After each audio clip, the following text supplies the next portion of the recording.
Every once in a while, a boxing match defies all expectations. It launches the careers and dreams of the victor, while the loser, who had previously been on top of the world, either plummets or comes back to turn the tables once again. Boxing history has no shortage of such fights, and we're taking you through the 10 most shocking boxing upsets of all time that changed everything. Your favorite fight might just be here. Number 10. Lennox Lewis versus Hasim Rahman. Much like Mike Tyson across the ocean, Lennox Lewis was the reigning heavyweight British champion. He'd gained a chokehold on boxing as a whole in the 90s, starting with a victory against Tony Tucker to gain the WBC title. Despite being rather decent, Hasim Rahman was not considered to stand anywhere near where Lennox Lewis did. Lewis's combination of limitless stamina, strength, and long reach was considered to be impenetrable for Hasim Rahman to overcome. On top of that, Rahman had been fasting as it was the month of Ramadan.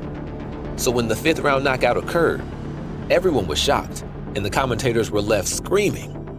Not only did Hasim Rahman become an instant hero in his native Baltimore, but he also became an overnight sensation. Less than a month after his victory, Rahman signed a $5 million deal with none other than the infamous Don King. Even though Lennox Lewis would avenge his loss by defeating him in a rematch, the Rahman family would go on to spawn another professional boxer in the form of his son, Hasim Rahman Jr.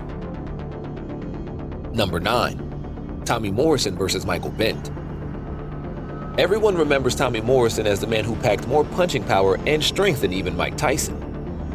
He exploded onto the scene in 1988 with stunning victory after stunning victory and had amassed a good following. The legendary 1990 photo of him posing with Steve Lott, who financed Customado, and Sylvester Stallone in front of the Rocky statue forever serves as a testament to the force of nature he was. However, his unbeaten streak was already broken once in a loss to Ray Mercer in 1990. That fight sent Mercer into worldwide praise and respect, with his scheduled fight against Mike Tyson being one of the most anticipated ever in boxing history. As for Morrison though, 1993 would see him matched with the Jamaican Michael Bent, who was just up and coming by then, having already spent some time as Evander Holyfield's sparring partner. Morrison sent him reeling against the ropes in the first round. It appeared that a TKO victory would happen. However, Bent shockingly came back in Morrison, who had his guard down and knocked him down. Morrison got back up, but all the confidence and stamina was gone, and he was knocked down twice more before the fight was declared over. This was all within 90 seconds.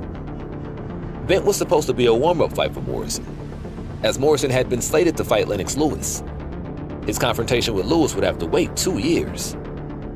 "I was lucky to get the fight," Bent said. "I was the unheralded opponent. They had a couple of press conferences, and I was an afterthought." Bent went on to star in Hollywood, notably playing the role of Sonny Liston in 2001's Ali, starring Will Smith. Number 8. Roy Jones Jr. versus Antonio Tarve. In 2004, Roy Jones Jr. was at the top of his career as the best pound-for-pound boxer in the world. Jones was coming off becoming the first middleweight champion to win a heavyweight title when he defeated John Ruiz to win the WBA title in March 2003. His next fight took place in November, which saw him slim down to light heavyweight and win the WBC belt from Antonio Tarve by majority decision. Due to the nature of the match, Antonio Tarve demanded a rematch, which he got in May 2004. It was expected that Jones would win out using his superior strength and speed combination, but the unthinkable happened in the second round. Just over midway through the round, Jones attempted to hit Tarve with the right, but a second later, Jones was left knocked down to the floor by a surprise counter left hook. While Jones stood up to attempt to continue the fight, he was so visibly dazed that the referee took the decision to mercifully call the fight off. Until that point, it was the second time he got knocked down in a career that began in 1989. Roy Jones Jr. had entered the annals of boxing history as one of its most enduring champions. Number 7. Joe Louis versus Max Schmeling II. Joe Louis is widely considered to be one of the first African Americans to ever achieve nationwide hero status within the United States. An icon of sheer technicality and skill in the early era of boxing, he became a sensation almost as soon as he had his first fight in 1934 and knocked his opponent out in the first round. His career took off for the next 2 years, until he came face to face with Max Schmeling. Schmeling was presented by the National Socialist German regime as an ideal example of the Aryan worker who could handle both combat and work better than everyone else in the world. The days leading up to the fight saw it become an international sensation, with Joe Louis especially being highlighted as a cultural focal point of opposition to Germany. So it stung harshly when Max Schmeling won the first bout in 1936. Propaganda Minister Joseph Goebbels took the chance to declare Schmeling's victory was not only sport, it was a question of prestige for our race. A rematch was demanded, and the German regime's centrally controlled sports commission acquiesced, hoping to prove themselves right once more.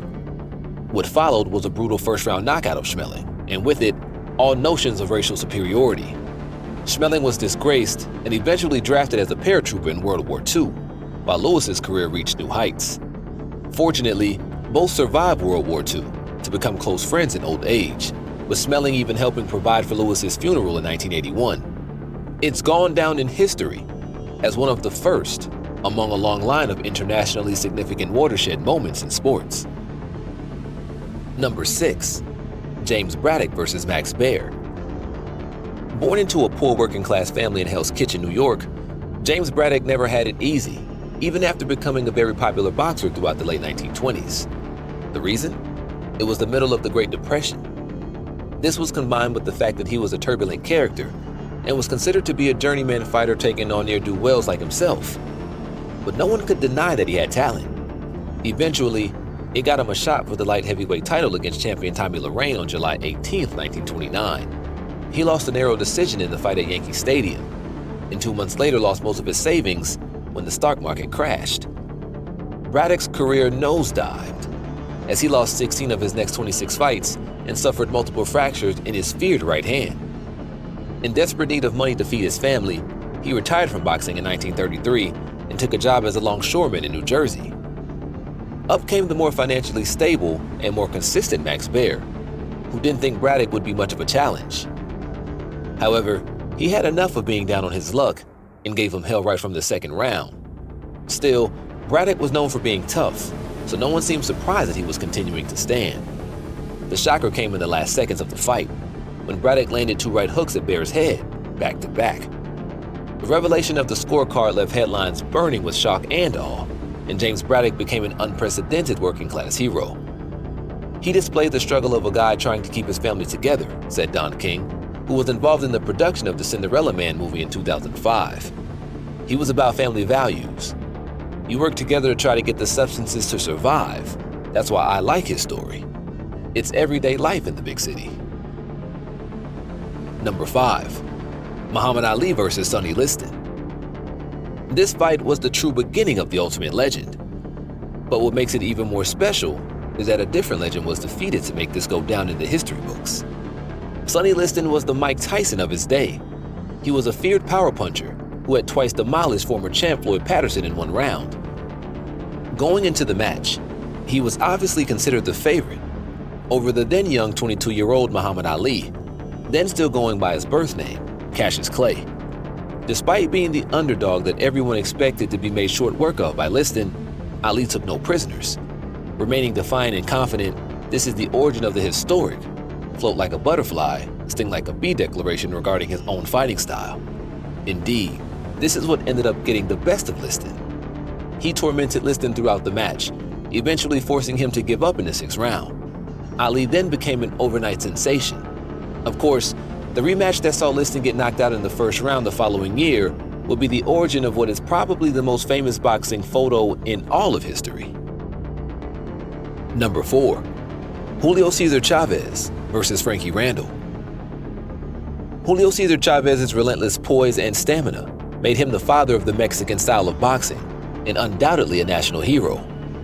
Chavez had made a regular habit of chewing through and spitting out opponent after opponent, as simply no one could ever hope to outpace and outbox him. So when it came to his bout with Franki Randall, he had amassed a ridiculous 90-fight winning streak. To this day, Chavez holds records for the most total successful defenses of world titles, with 27 tied with Omar Narvaez. Most title fight victories of 31, and fighters beaten for the title with 31, and most title fights with 37. He has the 2nd most title defenses won by knockout with 21, trailing right behind none other than Joe Louis.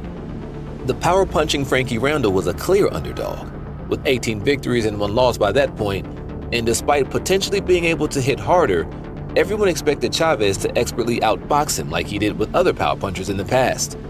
But it appeared that aging and time had different plans. Defying all expectations, Randall dominated the early rounds and went ahead to lead by a long shot. Chavez reorganized himself to shoot back and made the gap narrower in the 10th round. It seemed possible that Randall had run out of steam and would be knocked down any second. But the fate of the match was sealed when Chavez threw a low blow that cost Chavez a point deduction. Evidently demoralized by this mistake, it left him vulnerable in the 11th round. That was the famous round in which Randall knocked Chavez down for the first time in his career. Of course, Franki Randall took home a split decision victory and the championship belt. Chavez would go on to defeat Randall twice in rematches, but the upset had firmly entered boxing history. Number 3. Wladimir Klitshko versus Lamon Brewster. Everyone knows that the Klitschko brothers fighting out of Germany represented the country's best in the 2000s. Both were unstoppable machines, with Wladimir going by the nickname Dr. Steelhammer. But Lamon Brewster of Indianapolis was no slouch comparatively. Even then, Klitschko was expected to win out, using his superior technical skills and effective footwork. The first 4 rounds were dominated by Klitschko, who knocked Brewster down in the 4th with a right. However, in the 5th round, Klitschko appeared somewhat fatigued, and with less than a minute left in the round, Brewster caught him with a pair of left hooks that sent him into the rope so hard that it was ruled a knockdown. Klitschko was in serious trouble. Brewster then dominated the remainder of the round, before Klitschko hit the canvas shortly after the bell had sounded to end the round. After making it back to his feet, Klitschko attempted to return to his corner, but the referee decided that enough was enough. Refusing to allow Klitschko to receive more debilitating damage, he called the fight off, giving Brewster a TKO victory and the WBO belt. What followed was extremely suspicious, as Wladimir Klitschko had to be hospitalized. The FBI got involved in an investigation that seemed to suggest that Klitschko had been deliberately drugged. Someone also pointed out that the odds against him in betting houses shifted dramatically just 48 hours before the fight. Nothing conclusive came out in the end though, but there was no stopping Wladimir Klitschko, no matter what. After winning their rematch in 2007, Klitschko had this to say: "I'm gonna be thankful to Lamon Brewster to my grave. It was a great experience. I wouldn't change anything. The fight was fantastic. For 4 rounds I was winning easily, and whatever happened doesn't matter. But it was a fantastic experience. When I look at this fight, it gives me such motivation and freshness. I'm not done with my payback. I'm paying everyone back who said what they said about me after that fight. My ego was very big as an athlete. It's all payback."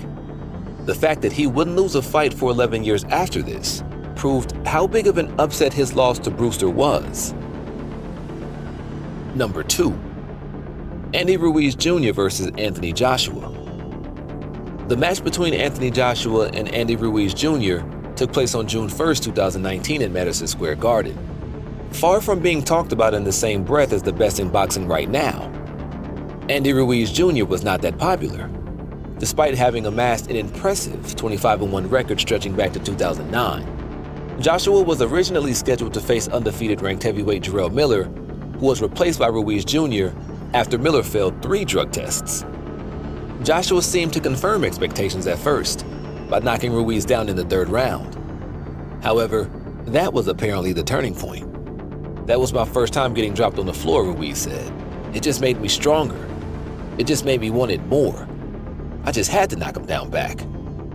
Ruiz refused to budge and then began applying pressure gradually until he caught him with a flurry of destructive punches.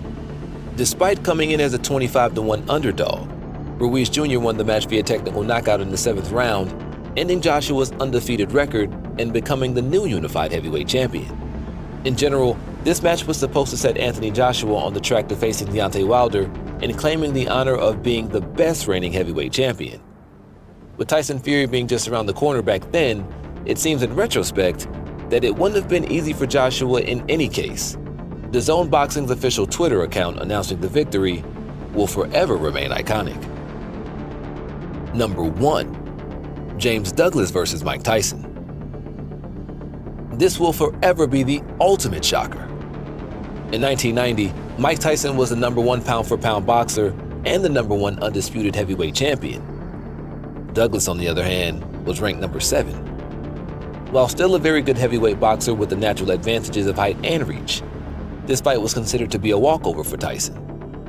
The ultimate goal was a fight against Evander Holyfield, a matchup which was hotly anticipated during that time. It seemed that it would come to fruition in the 8th round when James Douglas was soundly knocked down. However, in the 10th round, he ended up shattering those plans. After taking great punishment from Douglas, in the form of several right-left hooks and jabs directly to the head, Tyson was scrambling around on the floor, completely dazed. He used his size, strength, and determination to their full advantage. The ramifications were massive for Mike Tyson's own personal life, as a downward spiral began for him soon after. James Douglas, meanwhile, has gone down in legend as one of the few that knocked out Mike Tyson so hard that he was left confused and scrambling.